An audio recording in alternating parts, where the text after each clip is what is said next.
Hey everybody, it's Debbie Potts, and I'm recording from my closet today in my office because I'm still not ready in my podcasting studio. So I've got Thom King on the show from Portland, my old neighbor. I was in Bellevue, Washington until 2 months ago. And we're going to talk all things keto and your story. And I wanted to kind of talk also about your book, Guy Gone Keto. And what I always love to, just kick off the show is what's your why? What's your story? Who are you? Give it all. Yeah, that's something I ask myself on a daily basis. So Good therapy session. it is, it's interesting because, I'm getting up there in years and, occasionally I run into, some younger people and I'll be hanging out with them and they're like, oh yeah, what age do you finally get your crap together? And it's like, I'm 60. I don't have my crap together. It's every single Ongoing. day.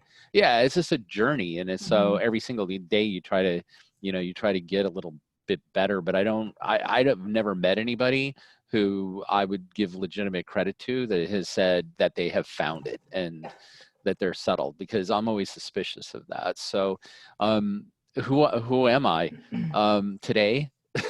So, well, I am the head food scientist and CEO of a food ingredient company called Icon Foods, and so we create sweetening systems. I do a ton of formulations for companies that are looking to break into the keto category, low carb, sugar free, and just basic clean label sugar reduction. So I've been doing that for about 20 years and have worked with, I'm quite certain, a lot of products that you've had before. And that's my, I would say that's my day job. My side hustle is the Guy Gone Keto. And um, the why behind that was I just think that I got tired of sort of being an imposter in the health industry, because about 5 years ago, when I started the book, I was in Las Vegas and one of my suppliers took me out to dinner. And of course, I had the largest ribeye that they they had, took up the whole plate, along with the mashed potatoes and then glasses of wine and cake afterwards. And so I got back up to my room, and that's when I sort of had that epiphany. So I was staying at this room in the Luxor that probably needed to be remodeled 20 years ago, and I can only describe the room by saying that it smelled like broken dreams and regret. So it was Nice. like, and so I went down that rabbit hole, and it's like I looked in the mirror and it's like, what's going on? I was carrying about 35, 40 pounds of extra weight. My blood pressure was like 199/90. And, I had the worst heartburn. I had stress. My sleep was terrible. I had signs of inflammation. And I think at that point, the pain of my habits Mhm. exceeded the pleasure that I was getting from them. Um, so I've always been a big journaler, and I just started journaling my journey, if you will. Yeah. And I just started writing it down. It's like, how and what will I do to make it a lifestyle shift, because I didn't want to just go on a diet, because I'd done that before. Like, I'd done Atkins. I mean, I've done every diet you can imagine, because, being a food scientist, you try to educate yourself on that. And so I worked a lot with, I mean, Atkins was probably the closest thing that I'd done to Mhm. keto at that point.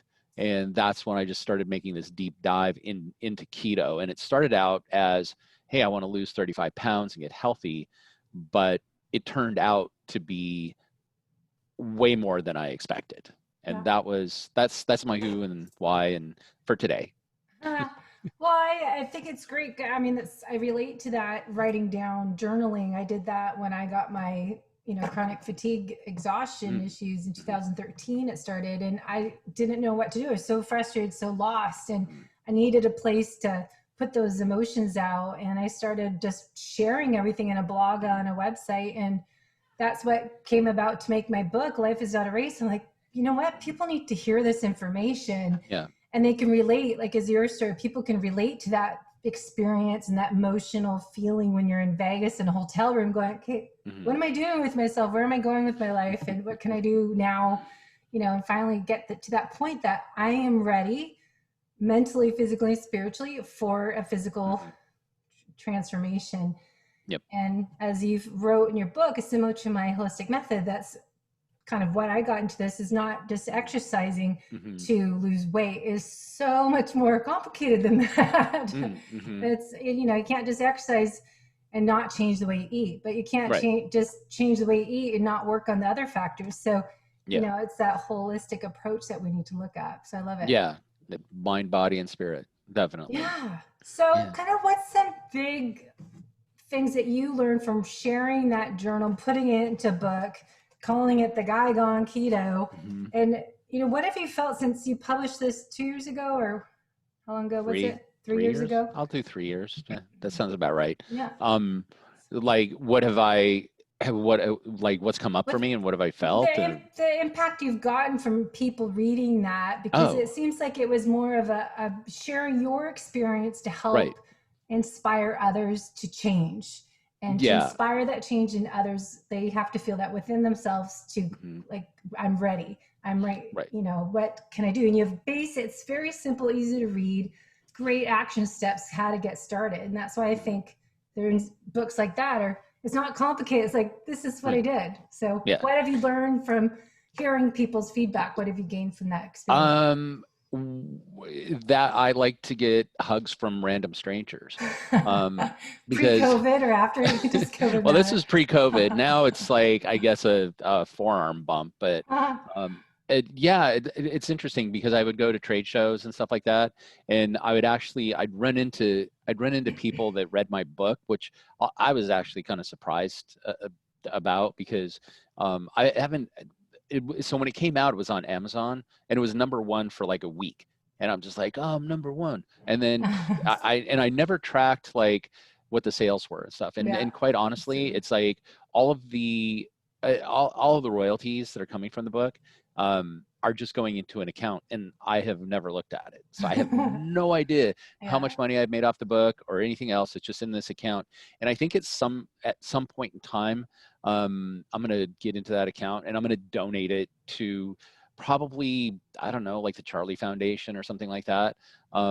Just because, you know, I didn't write the book to try to make money. I actually wrote the book for my own peace of mind. But the reward, I think, from writing the book, the biggest reward I've gotten is when I run into people, you know, like I said, at these trade shows, and they're like, oh my God, I lost 60 pounds and I feel amazing. And, you know, I hear that so many times. And then I've had people, you know, that even people that were suffering from epileptic seizures come to me and be like, you know, this was the first step I got into keto, and I was suffering from epilepsy, and I had, you know, 20 seizures a week, and now I haven't had a seizure in 6 months, and they just break down crying.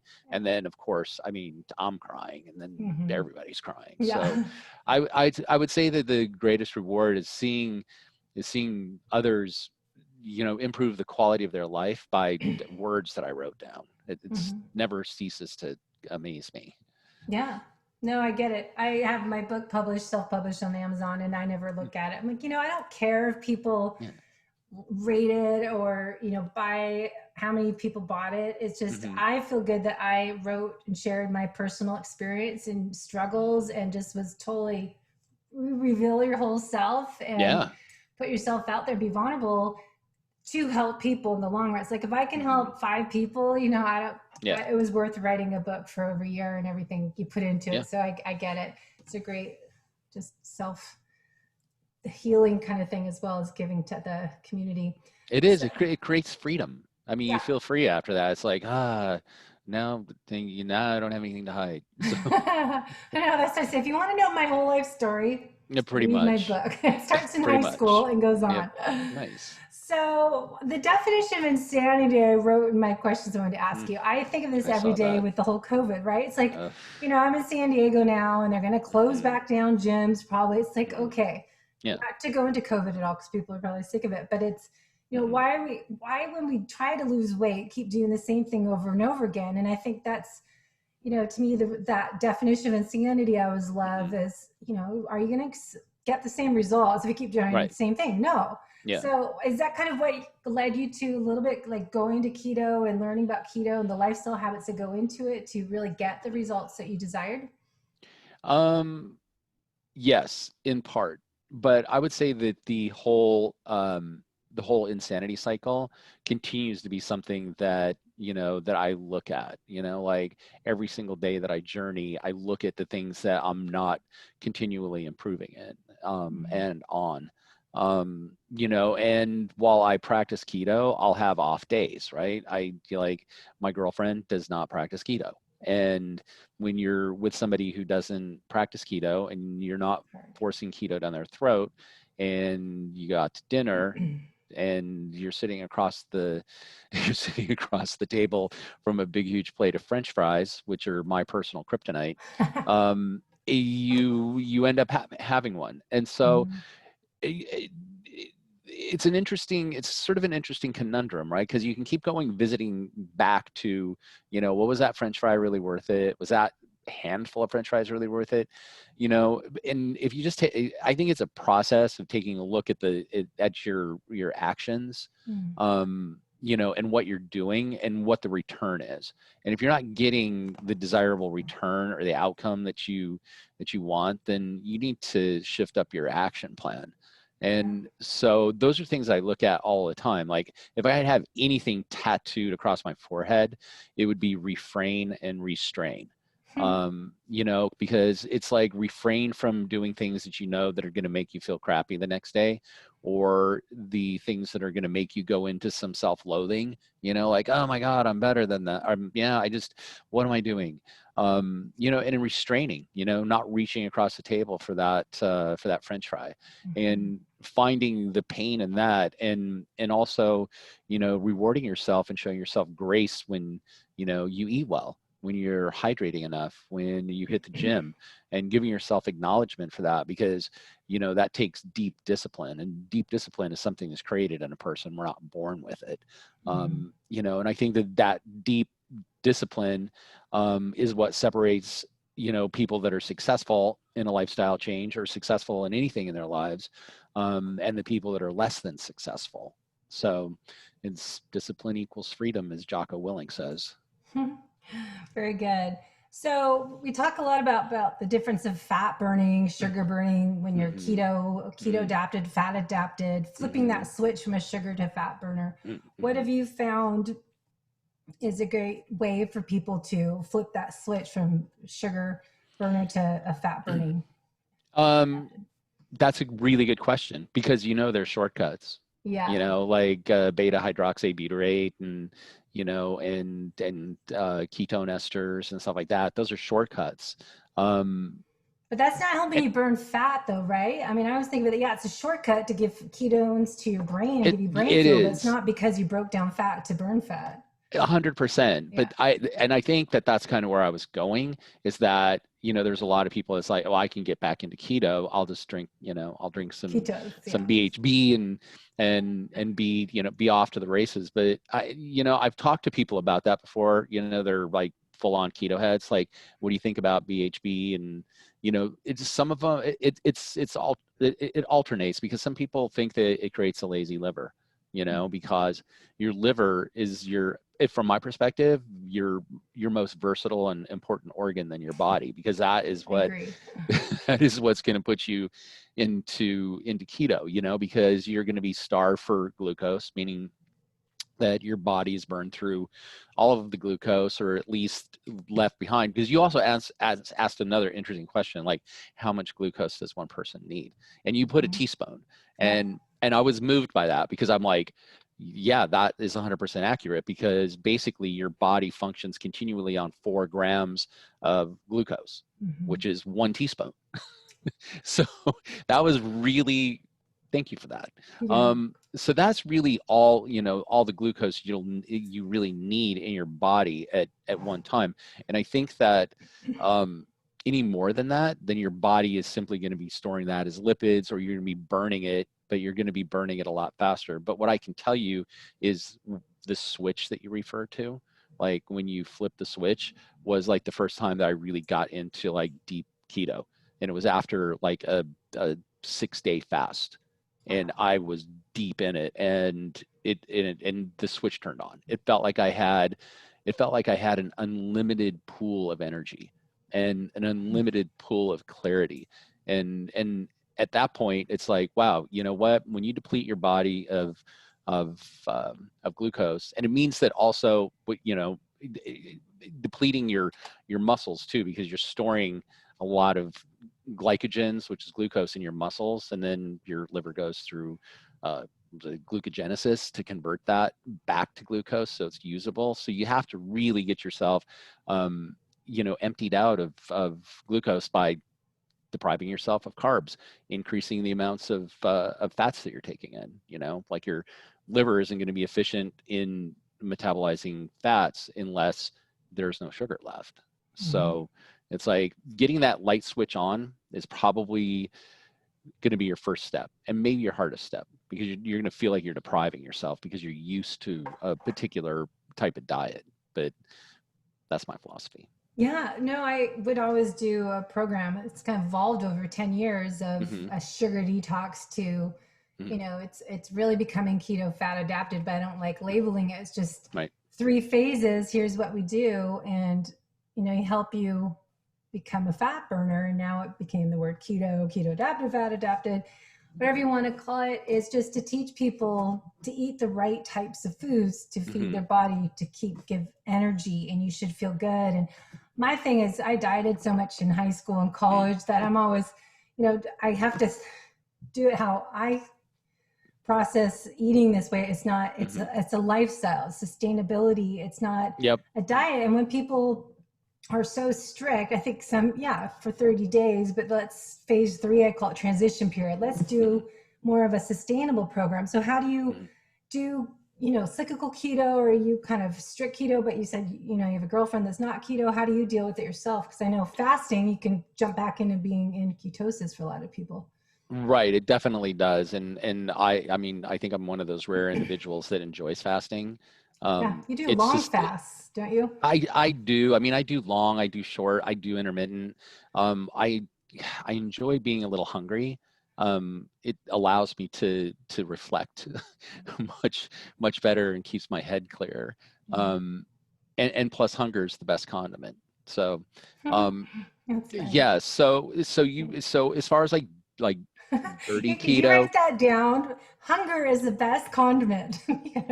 Quote Thom King.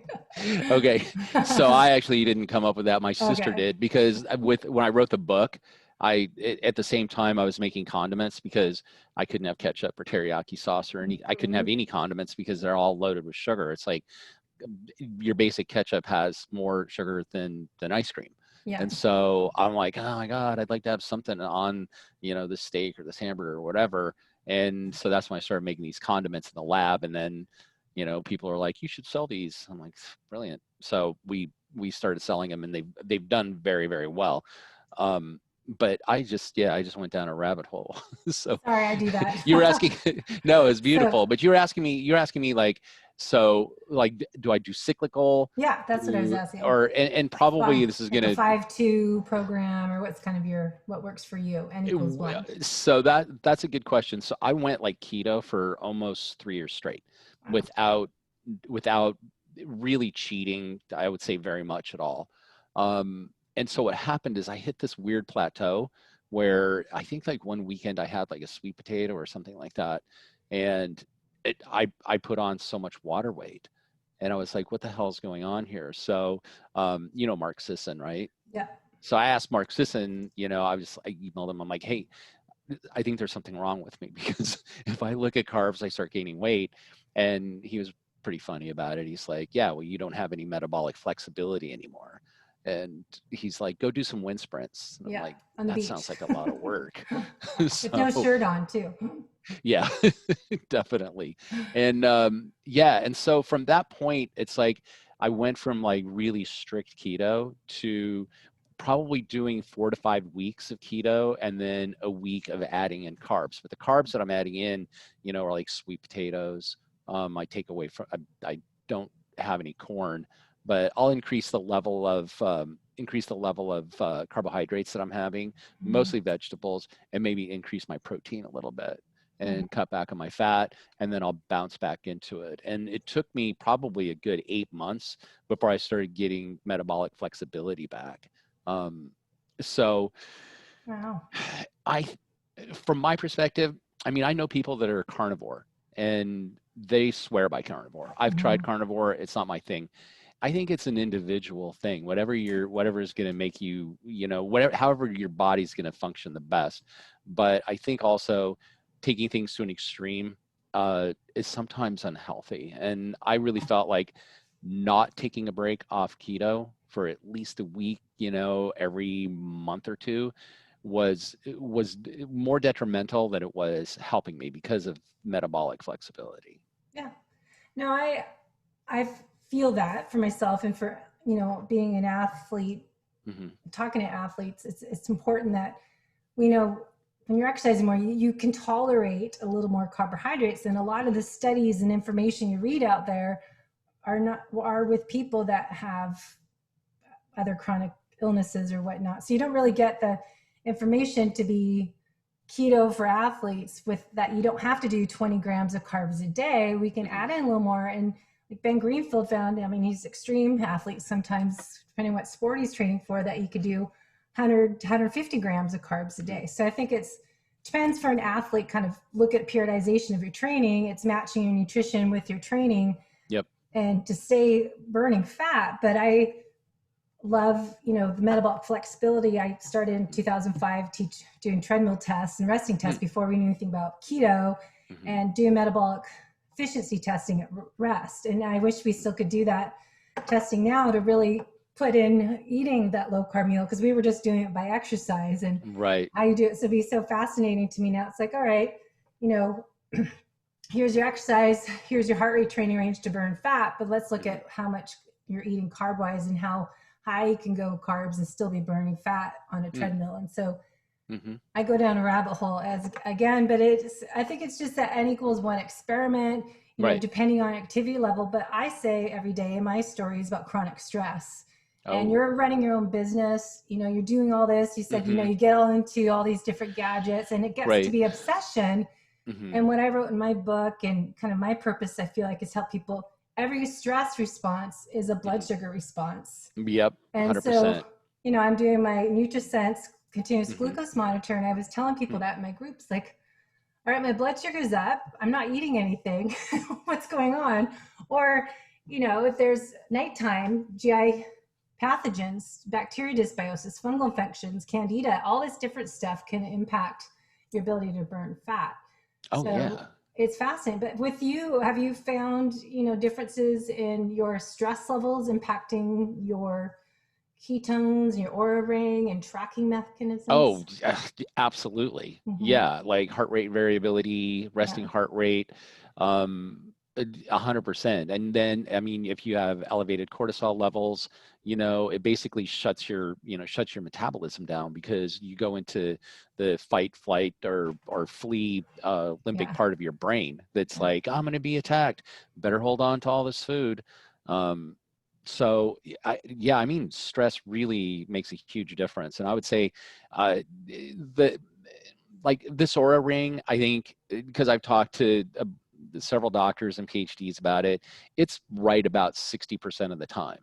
Like, it's not super accurate, but for my use, and I beat the crap out of this thing and run it over in my car once. It holds together, and it does give me sort of a baseline. Like, I'm looking for like how much sleep I'm getting. I'm looking for like what my heart rate variability is. I'm also looking at resting heart rate. And so the time, and I track it, of course. And then what's interesting is stress, food, and the biggest one, alcohol. Like if I have one drink, my resting heart rate will go from 67 to like 73 or 74. And my heart rate variability starts to flatten out. And I'm fascinated by that. And I've eaten a meal that was, relatively carby. Same thing. Heart rate variability is flat, and my resting heart rate's just like through the roof. And same with stressful situations, like if I've had a really crappy day and I haven't used techniques that I know that work, but it's more comfortable for me to look at my phone or turn on the TV, same thing, like it winding down through sort of mindless entertainment. Um, those things then all end up with the same results of having, elevated resting heart rate and low variability in my heart rate variability. So, and I know the things that I can do to make it right. And I think that goes back to our whole thing about insanity. Yeah. Because if I laid in bed, did some deep breathing exercises, meditated and read a book, I would curb that. And sometimes I do that. But more often than not, it's easy to slip into comfortable old habits of like, yeah, let me look at this iPad and see what's going on. And it's like, who tweeted what this time? And it's like, what's going on with our government? And now we've got fires Well, you're in Portland. It's chaos over there, even more than Seattle. It's insane. It's insane, the stuff that I've seen. And yeah, you try to just take it with a grain of salt, deep breaths, like, to each their own. But it compounds. And then we had fire. And I used to live in California and outside of Malibu, so I've seen fires. I didn't see smoke like this. It's we had the worst air quality in the world for a period of time. And what's interesting is I followed my sleep cycle. I followed, all of the indicators of like what my metabolism was doing. And I had a hard time, getting very deep into keto. Blood sugar levels were pretty elevated. And then last Thursday, the sun came out. It rained and the sun came out, and it made a gigantic difference. So yeah, those external stimuli can really absolutely affect blood sugar levels and make it harder for you to get into keto.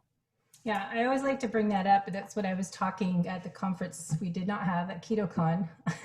And I missed that. Jimmy Moore's low carb cruise. What I've talked last year. I went on the cruise and is doing it this year and maybe go next year on chronic stress. And because I don't think a lot of people look at that. It's like, oh, I keep trying to eat this, I'm eating that. And like, okay, what about your other lifestyle habits? And as an FDN practitioner, they call it the Dress for Health Success protocol that we work on diet, rest, exercise, stress reduction, and supplementation as needed. Right. And I call it the holistic method, working on all these lifestyle methods. And I think people forget that part. They're just so focused on what to eat and how many carbs they limit, how many and then they kind of gets to the next question ironically on dirty keto versus clean keto. They end up eating all this crappy foods because they don't have carbs and they're filled with all these fillers. That's kind of why you sound like you made your products nice and clean and good sugar. They're very simple. Yeah, but don't you think, go back to your liver. My thing is liver detoxification, phase 1 and phase 2, and you have to have phase 3 with all the smoke, with all the stress, eating crappy food. You're putting all these pesticides, chemicals in your body. Even if it's keto, is that good for you? My perspective, no. Like I'm not a big proponent of dirty keto, and I know a lot of people, will talk about it. And it's like, oh yeah, it's fine, dirty keto, that's what I follow. Well, it doesn't work for me. Like I honestly think that, what you need to put into your body are things that are fresh, that are from the earth, because I think it connects you to it.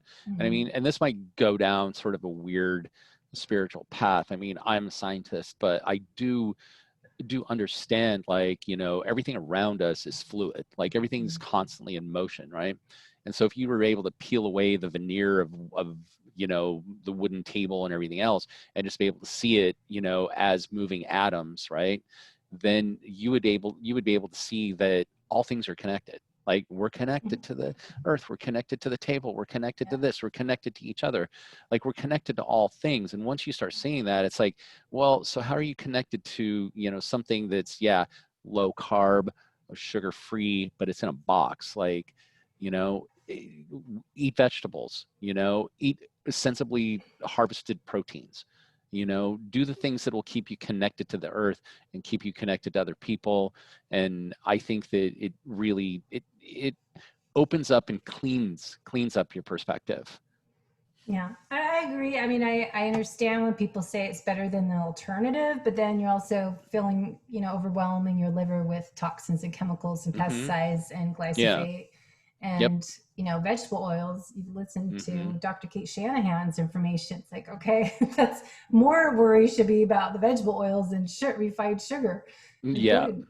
So that was just a thought to ask you about that. And then your gut health, have you, done any lab testing for yourself and looked at how you This improved? is the, Yeah, good hot topic. yeah, this is the one. This is the one I've been waiting for. The final one. Good. Yeah. So yeah, so it's interesting. It's interesting with the microbiome. I mean, because I've hacked my microbiome.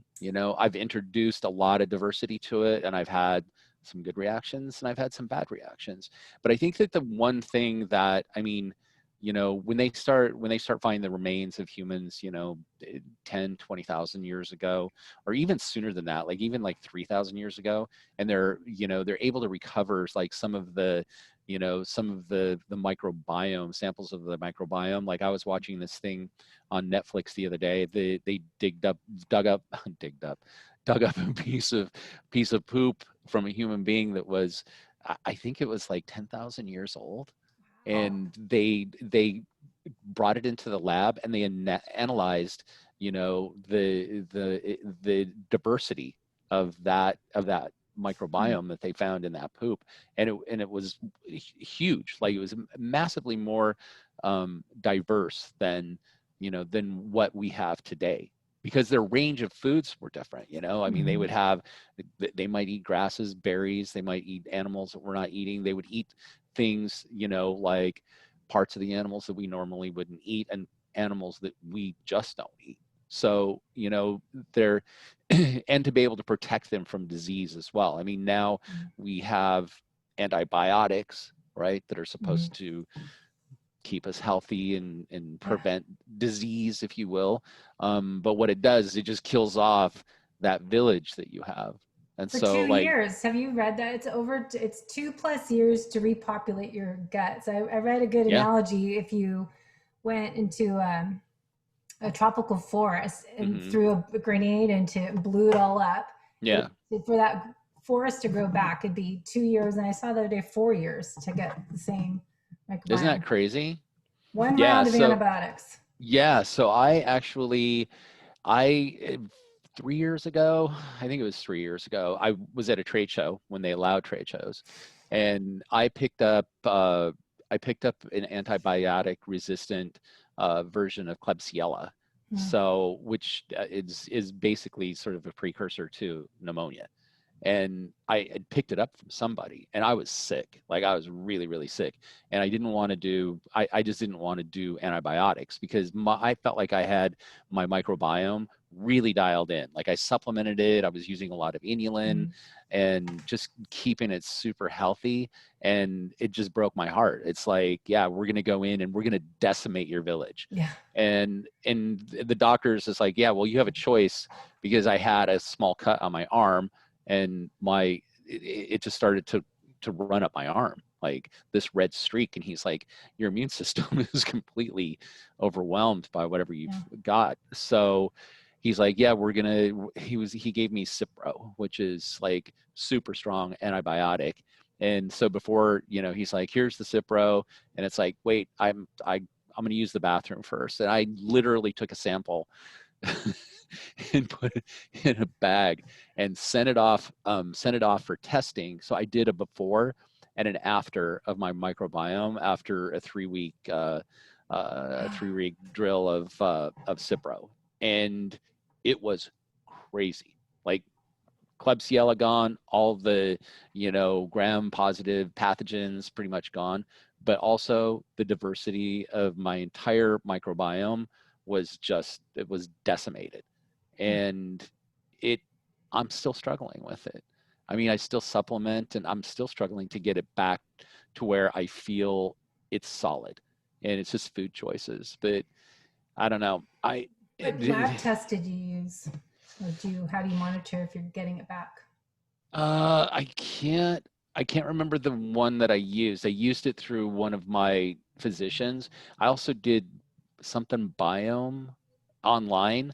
It was an online one that ended up getting indicted on some kind of Oh, Viome. It was Viome, yeah. and they got in a bunch of trouble and stuff like that. But there was one, Geneva, I think it was Geneva, Uh-huh. that is the one that I've been using now, and I haven't had it. I haven't done a test in a while. I'll probably prepare myself in the next couple of weeks for one. But We'll yeah, send it's. you.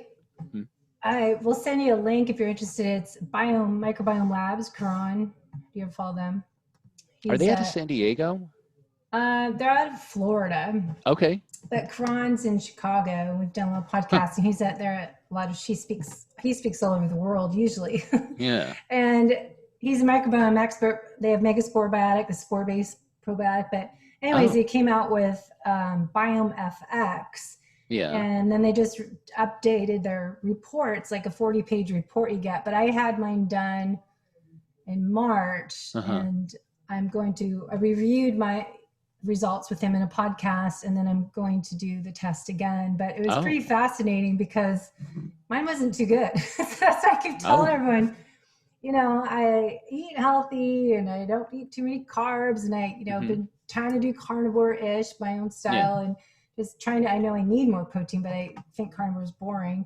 And Yeah. I just can't, it's not sustainable, even though I know I can tell my body likes it better. But Hmm. anyways, my microbiome results were so like low of diversity and the Hmm. keystone bacteria. So that's my tip. I was trying to tell people, it's like, you don't really know what's going on unless you test, and you can keep Yep. doing with nutrition, but I have to add supplementation. Maybe it's because, I have history. I had blastohominus and I H. pylori, and now Oh. I just found out I have mold toxicity and all this stuff you don't really reveal. And Yeah. so maybe you don't want to know, but maybe Mm. you want to know, it's like, why am I not at 100%? Hmm. Or maybe you don't know you're at 50%. You think that's your normal, and you don't Hmm. realize I could be thriving so much more every day if I just knew here's some internal chronic stressors that are contributing to microbiome poor diversity and chronic Hmm. inflammation in your body, Hmm.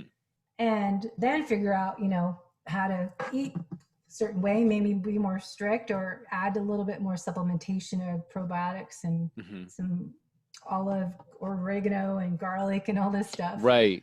Yeah, I mean those help. Those definitely help control E. coli. Have you looked at supplementing with chicory root annullin? Yeah, I've done it all. I've And done did it like seem to help at eight all? years of stuff. I think Yeah. that's in my protocol now I'm following. Okay. But yeah, I think it's just interesting for people to get the lab testing along with the nutrition that you're following. Doing keto is usually what people need to do, but also Hmm. identifying food sensitivities, because Right.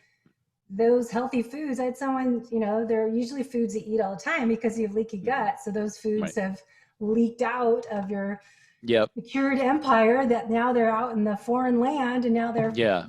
they're enemies out there. So they're tagged. So it's so fascinating to me doing all this investigation work with my Oh, clients. It's yeah. so fun.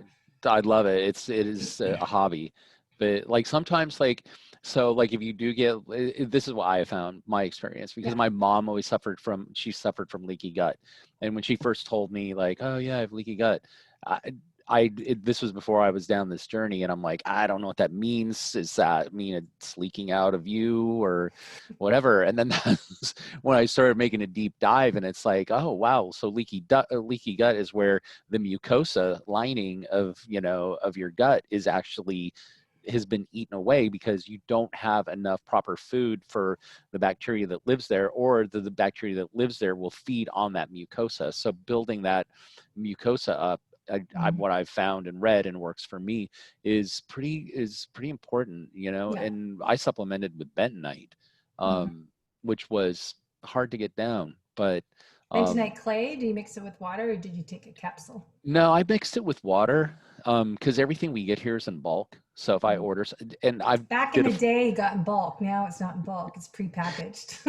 prepackaged would probably be easier to choke down, but it's Yeah. like, yeah, it's like you put it in a glass of water and basically you get mud, and so Mhm. you drink a glass of mud, and I found that really helped me quite a bit, and Yeah, me it too. probably start that up again. It's good. I'm doing Quicksilver's their mold detox program, but Huh. they're doing their liver sauce. They have a Quicksilver protocol of Yeah.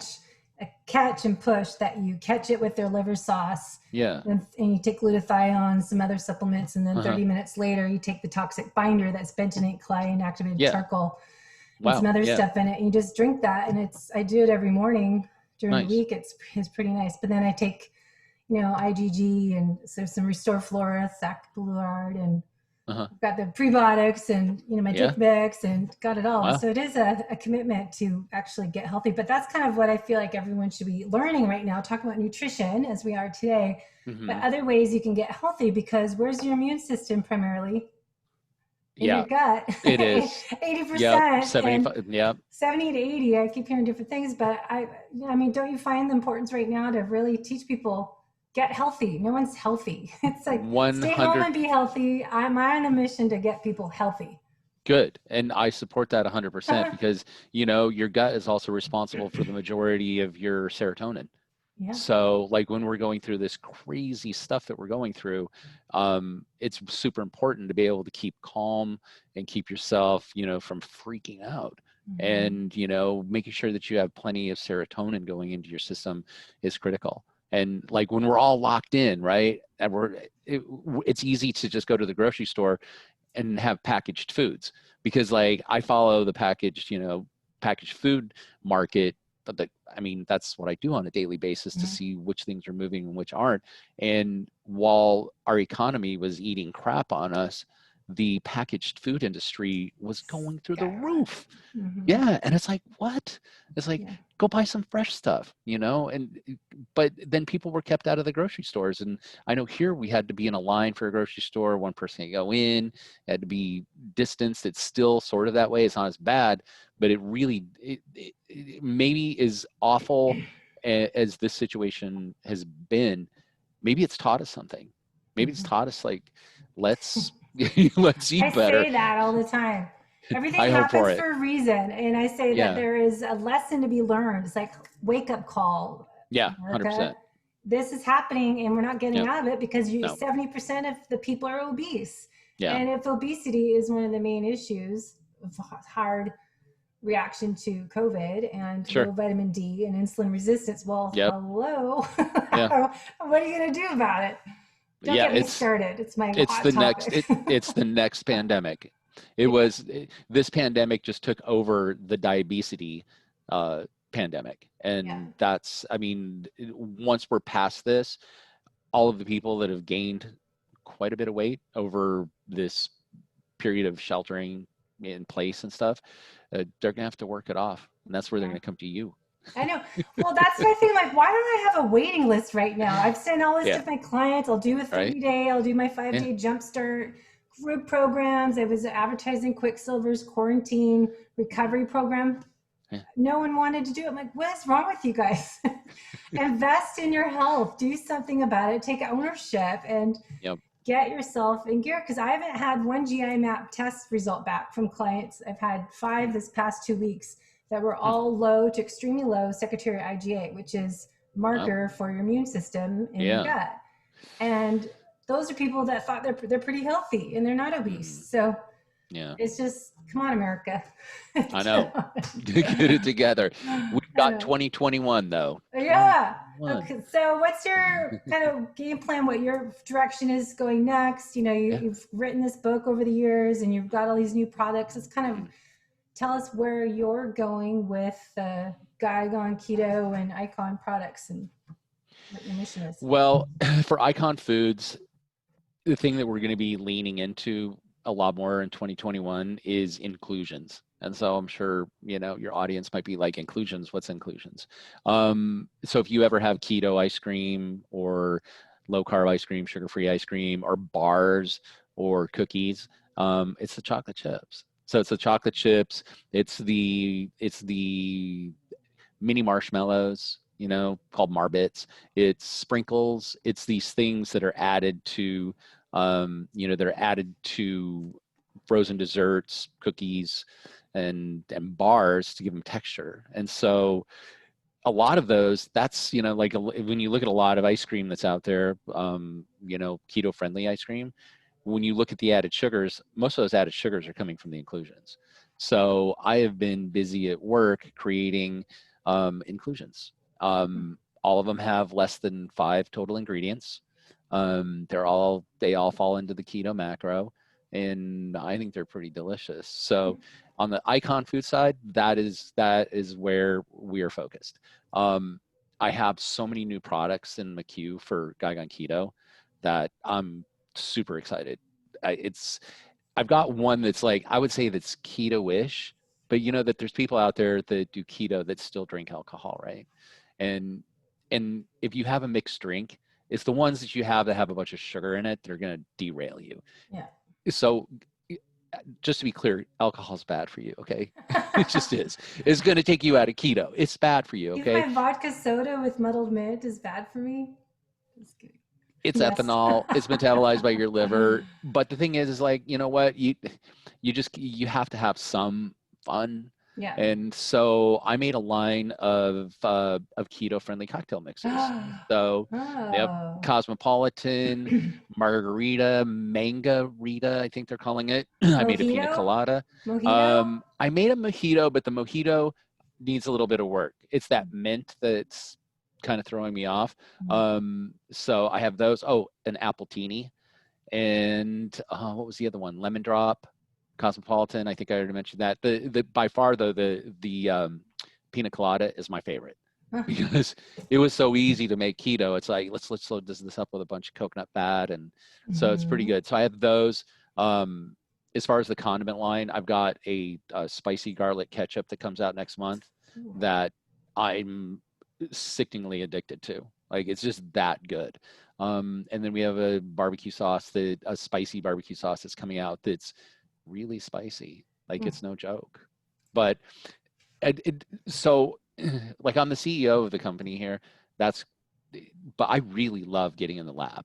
So if there's something that pops into my head, it's like, oh yeah, I should do that. And this is really going to sound weird, but I have this product that I developed that's called Keto Mouth Killer. For bad breath. Yep. Keto Mouth Killer. And it's 100% natural, has activated charcoal in it, but it also has like a variety of different types of salts. So you know how we're always fighting for electrolytes and stuff like that. It's got a little bit of salt that helps build, a healthy mouth and maintain like a healthy microbiome in your mouth. And that one, I should probably have my first lab runs on that in the next couple of weeks. This one's gonna be fun. It's gonna be like old style, like old school tooth powder. You put some peppermint oil in it, right? Yep, I have peppermint. Clove. I have peppermint, clove, and cinnamon in it, and then I'm adding a tiny bit of tea tree oil. Ooh. So, yeah. Really good and idea. if you want lab samples, like you're like, hey, get me on your list. I'm always looking for people to send stuff to, because particularly people that are honest, because I'm very honest. People probably don't like me because I'm like, I'll just tell you how I feel. No, I crave that, because a lot of people will be like, oh yeah, this is the most delicious thing I've ever had. And I'm like, great. Tell me what's wrong with it though. Yeah. And a lot of times they're like, oh, there's nothing wrong with it. And I'm like, there's something wrong with it. Tell me what's wrong. So yeah, if you, even, people in your audience, if they're like, hey, I want some of that, I'm always looking for tasters, but you have to tell me what's wrong, not right. Good feedback. Yep. Yeah, I'm ultra sensitive to a lot of things, so I'm always good because I get a headache in 5 seconds from a lot of different products. So I might not be good candidate. I am very ultra. I don't know which part of like different erythritol, different sugars. I think, but I'm Have you used allulose at all? Oh, you haven't? No. Oh yeah, that's a good one. Because it'll actually sort of suppresses your ability to metabolize carbohydrates. It actually will lower your blood sugar some. And the beauty is it'll raise your ketones slightly. So it's a super interesting, naturally occurring rare sugar. Yeah. And that's the one. Did we not send you some? I have it up. We just moved. And I was in Airbnb when I got the box, and our kitchen's being remodeled, I was telling you, and we've been living out of the laundry room for our kitchen. So it's not, everything's in there. We took the barbecue sauce out though, because we got barbecue the other day and tried that. It was really good. Oh, well, thank you. Yeah, we're changing all the packaging. So October Nice. 15th, All stay right. tuned. We're going to have all of our packaging out. So yeah, anything like, yeah, I think you're going to find, I think you're going to find the allulose to be super interesting, and also the way it affects the microbiome too. Mm-hmm. So your microbiome is actually able to metabolize it in a very interesting way. So if you start Wow. using it, yeah, I mean, I know the guy who makes it, so Hmm. just as much as you need, just let me know. Yeah, I'll try that out. So, where is your website? Where should we send everyone to learn more about the Guy Gone Keto and Icon Foods if they're interested in purchasing some of those or signing up for food demo? Sure. Um, Guy Gone Keto. So if you go to guygoneketo.com, you can follow us on any of the socials at Guy Gone Keto. And DM us. We're always looking for people, you know, like influencers and people that want to try our products, and we love collaborating in if there's situations, you know, where somebody needs to, you know, is financially strapped but like has a kid who's got suffering from you know, seizures and stuff like that, we donate a ton of product. So you know, Great. it's this is a cause for me. So the main job is like Icon Foods. This Yeah, side hustle is my cause. So you can great. hit us up at Guy Gone Keto, any of the socials, or just go to iconfoods.com and you can see what we're up to there. Remind me to email you about your friends that you kind of got inspired by just the PKU because I have a client. He's a Oh, high school, college now, but his one of his best friends has PKU, and I never heard of that before. And I was like, there yeah, must be a solution to help him. So I'll ask you that at yeah. a different time Stay because off it could be. aspartame. Stay Yeah, away from I was going aspartame. to call him, and he's in college now, but I was going to Yeah, call him or email him with that info. It's crazy. yeah, Good. definitely. Well, So thanks for chatting, and hopefully we got everyone enough information. I know there's so many little rabbit holes to talk to you about. tons of them. So Tons of them. we'll have to chat more, and I'll get more information about your company because Terrific. my husband's food industry too. So it'd be good to see if we Oh, can collaborate. I'd love it. So we'll touch base. All right. Do that. Thanks, everybody.